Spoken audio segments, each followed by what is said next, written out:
Assalamualaikum warahmatullahi wabarakatuh. Kita lanjut pembahasan yang kemarin. Kalau kemarin kan hadis nomor 1 dan 2, sekarang hadis nomor 3. Bismillahirrahmanirrahim. Afatul ilmi an-nasyanu, utawi penyakit ilmu iku lali. Wa idu'atuhu, utawi ngerusak ilmu, antu haddatha iku yen tahnyanya akan sapa sira bihi kalawan ilmu ghairu ahlihi ing liyane wong kang faham ilmu.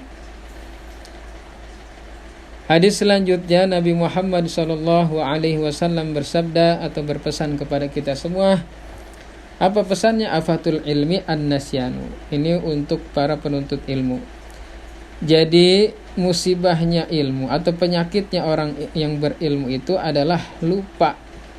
An-nasyanu itu lupa. Nah kan kata Imam Syafi'i juga apa? Ilmu itu ibarat binatang buruan, dan penanya adalah sebagai pengikatnya. Tuh. Artinya apa?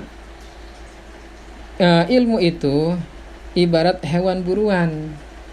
Sudah kita capek-capek mencarinya, kita buru, kejar-kejaran, lari-larian, begitu dapat hewan buruan tersebut, nggak kita cancang, nggak kita ikat, apalagi nggak kita kandangin, ya tuh kaburlah hewannya juga. Tuh, itu ibaratnya seperti itu ilmu juga tuh. Kalau ilmu kita sudah capek-capek mencarinya, tapi nggak diikat di dalam hati dan di otak kita, apalagi di tulisan nih, di buku-buku kita nggak kita tulis, ya maka akan hilang, akan lupa dengan sendirinya. Makanya kita punya ilmu sedikit, kita hafalin, kita ingat. Kalau memangnya lupa, ya tulis, dicatat. Nah itu ilmu itu penting tuh. Dan rusaknya ilmu antu haddatsa bihi ghairu ahlihi, yaitu rusaknya ilmu itu dengan menyia-nyiakannya, dengan menyia-nyiakan ilmu tersebut, dengan menceritakan kepada bukan ahlinya ilmu. Nah tentu kita punya ilmu juga, jangan sampai kita memberikan ilmu tersebut kepada orang yang memang sedang tidak membutuhkan. Kita harus lihat-lihat juga. Tuh, ada orang lagi nongkrong, tahu-tahu kita datangin, haram, jangan nongkrong, apalagi sambil mabok, waduh khamr ini haram, jangan, pelan-pelan. Kalau mau nasihatin orang pelan-pelan. Apalagi membicarakan ilmu tersebut kepada bukan ahlinya. Seperti siapa? Contoh, kita orang pondok, orang pesantren, tahu sedikit-sedikit nahu sorob. Ngobrol tuh kita membahas ilmu, ya ilmu nahu sorob tadi, kepada siapa? Bukan ahlinya ilmu, kepada bukan orang pondok pesantren. Bahas nahu sorob, atau keblinger orang. Ditanya, bak huruf apa? Bismillah itu tarkibannya bagaimana? Dah kagak tahu saya, Bang. Emang bagaimana? Nih begini, bak huruf jar ismi majrur kudu jar alamat jar kasrah zohir. Sejumlah jar majrur ta'alluq kana fil fa'il nu dibuang takdirnya abtadi'u bismillahi. Ya, tuh bingung orang. Tuh, makanya kalau kita ingin memberikan ilmu itu harus lihat-lihat dulu orangnya, apakah dia siap untuk menerima ilmu tersebut. Kalau dia menanyakan ilmu tuh baru kita jawab. Kalau enggak lagi siap mah jangan. Nah itu ya, jadi kata Nabi, penyakitnya orang yang berilmu itu yaitu lupa. Tuh, makanya biar supaya enggak lupa, kita murojaah lagi, kita buka lagi kitabnya, kita mutolaah lagi. Tuh. Makanya banyak nih santri begitu ngaji, habis ngaji sampai ke kobong ditaruh aja itu kitab, nggak dibuka-buka lagi, nggak dipelajarin lagi, ya maka sia-sia. Tuh, makanya jangan sampai kita nyari ilmu udah lama-lama tapi hilang begitu saja. Terus yaitu rusak tuh, rusaknya ilmu itu tadi dengan menyanyiakannya, membahasnya atau membicarakan ilmu tersebut kepada bukan ahlinya. Itu hadis nomor ketiga. Yang keempat, afatud dini salasatun, utawi penyakit agama salasatun iku ono telu.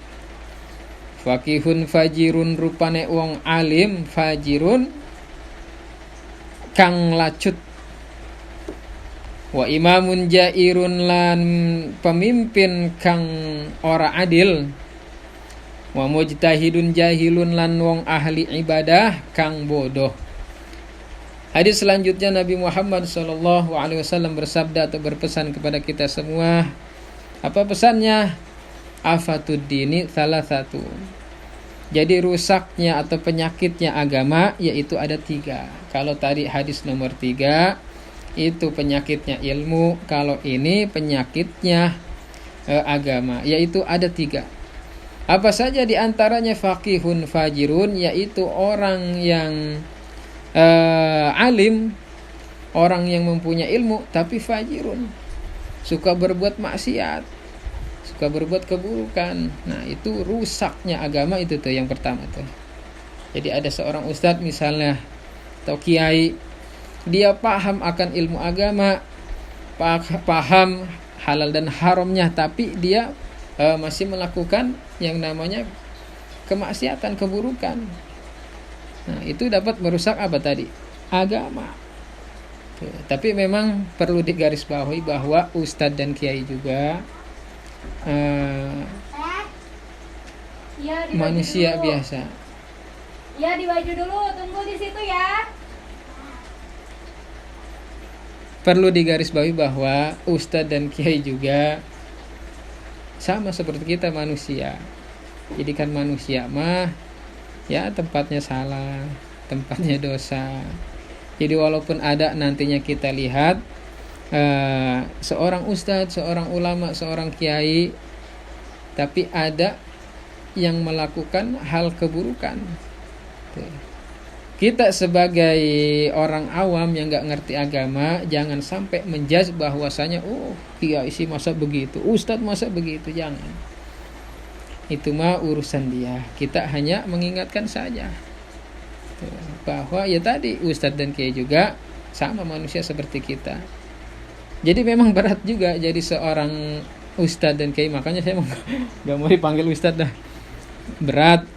Beratnya kenapa? Jadi seolah-olah ustadz dan kiai ini di mata masyarakat harus sempurna, nggak boleh melakukan kesalahan gitu. Jadi ustadz dan kiai itu, ya ulama itu dituntut harus sempurna. Begitu melakukan kesalahan satu aja, wah udah habis dah, kebaikan-kebaikannya hilang begitu saja. Nah, tapi itu kembali ke hadis ini bahwasanya penyakitnya agama yaitu tadi seorang yang punya ilmu tapi suka berbuat maksiat, berbuat keonaran.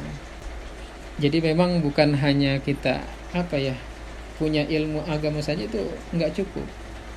Ya tadi seperti hadis tadi itu jangan sampai ilmu itu lupa.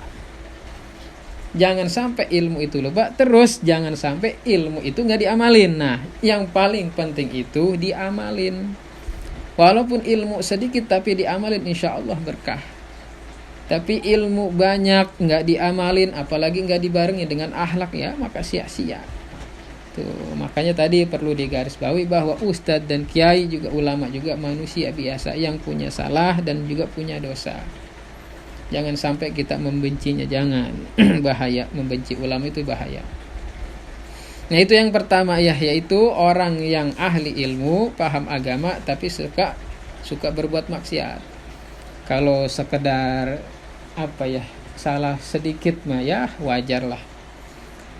Nah, justru kata ulama ada yang ngomong begini, yang berpotensi boleh melakukan kesalahan gitu. Kalau maksiat terlalu ekstrim juga ya, yaitu orang-orang yang ahli ilmu ya. Orang yang berpotensi boleh melakukan kesalahan itu orang-orang yang ahli ilmu. Kenapa? Contoh begini, kalau orang yang bukan ahli ilmu ya, orang bodoh lah, begitu meninggalkan sholat, misalnya sholat zuhur ditinggalin karena ketiduran atau karena lupa atau bahkan karena disengaja. Begitu masuk asar kan zuhur belum sholat tuh, bingung dia apakah ngerjain asar dulu, apakah sholat zuhur dulu. Udahlah gue sholat asar aja lah, yang penting gue sholat. Kan namanya orang bodoh tuh. Tapi kalau orang ahli ilmu ya begitu lupa tuh dia belum sholat zuhur, nah, masuk waktu asar, maka apa yang dikerjakan di kodok tuh, ngerti tuh bab kodok. Karena apa? Tahu ilmunya. Nah itu makanya emang agak ekstrim nih orang yang berpotensi boleh melakukan kesalahan itu ya para ahli ilmu. Itu ada ulama yang mengatakan seperti itu. Itu contoh kecilnya tuh. Yang selanjutnya yaitu penyakitnya ilmu. Yang nomor kedua yaitu wa imamun jairun, yaitu pemimpin yang tidak adil. Nah, hati-hati nih. Pemimpin itu bukan hanya presiden saja, kan ada bawah-bawahannya. Nah, sampai RT juga sama pemimpin. RT tuh walaupun memimpin masyarakat yang sedikit, tapi kalau enggak adil, maka dia sudah merusak agama. Misalnya dapat bansos ya berupa beras misalnya. Satu keluarga, satu kepala dibagiin 5 liter. Bukannya dibagiin 5 liter, dibagiinnya 2 liter. Terus 3 liternya kemana? Dijual sama dia. Nauzubillah min dzalik. Nah itu ya, jadi pemimpin yang tidak adil itu sama tadi, yaitu dapat merusak agama. Yang terakhir yaitu yang ketiga, wa mujtahidun jahilun. Orang yang ahli ibadah, sholatnya rajin, puasanya rajin, sodakonya rajin, ya naik hajinya tiap tahun. Jahilun tapi bodoh, tapi jahil. Awas nih. Nah makanya ada sebuah kisah. Jadi Rasulullah pas mau masuk ke dalam masjid, di samping pintu masjid tuh ada setan, ada iblis. Nabi bingung, ditanya, "Lu ngapain di mari setan?" Apa kata setan? "Saya mau masuk ke masjid ini, mau mengganggu orang yang sedang sholat. Tapi saya takut nih." Takut kenapa? Takut sama orang yang lagi tidur. Nah di situ ada 2 orang tuh. Ada orang yang lagi sholat, ada orang yang lagi tidur. Itu setan mau mengganggu orang yang sedang sholat, tapi dia takut sama orang yang lagi tidur. Ditanya sama Rasulullah, kenapa? Kan orang yang lagi sholat tuh dia sedang berdoa, sedang bermunajat kepada Allah, tapi kenapa kamu takutnya sama orang yang lagi tidur? Apa kata setan? Kalau orang yang lagi sholat tuh dia mah gampang diganggunya, kata setan. Tapi kalau orang yang lagi tidur saya takut karena dia mah ahli ilmu. Nah, tentu kan kata ulama banyak tuh. Ulama bilang katanya bahwasanya kalau ibadah tidak dibarengi dengan ilmu, maka ibadahnya akan sia-sia atau tidak sempurna lah. Tuh, maka dari itu ma'asyiral hadirin lagi. Para pemirsa dimanapun Anda berada, mari sama-sama kita mempelajari yaitu ilmu agama. Karena ilmu agama ini kan kata Nabi wajib hukumnya bagi setiap kaum muslimin dan muslimat. Walaupun itu dia dari kalangan anak kecil maupun sampai dewasa juga tetap harus diwajibin tuh. Bahkan dari buayan sampai liang lahat yang namanya mencari ilmu mah wajib. Nah, jangan sampai puas akan ilmu, terus kita gali ilmu. Apa yang kita belum paham tuh kita tanyain ke guru kita, terutama masalah fikih tuh buat ibadah kita. Nah mungkin cukup sekian pada pertemuan pengajian online kali ini, ngaji online kali ini. Kurang lebihnya saya mohon maaf apabila ada salah-salah kata tuh dari ucapan saya, dari penyampaian saya kurang jelas, masih terbata-bata, mohon dimaklum. Nah, karena ini ya bukan pengajian resmi ini mah. Jadi sekedar sharing aja ini mah. Ya, wallahu a'lam bishawab.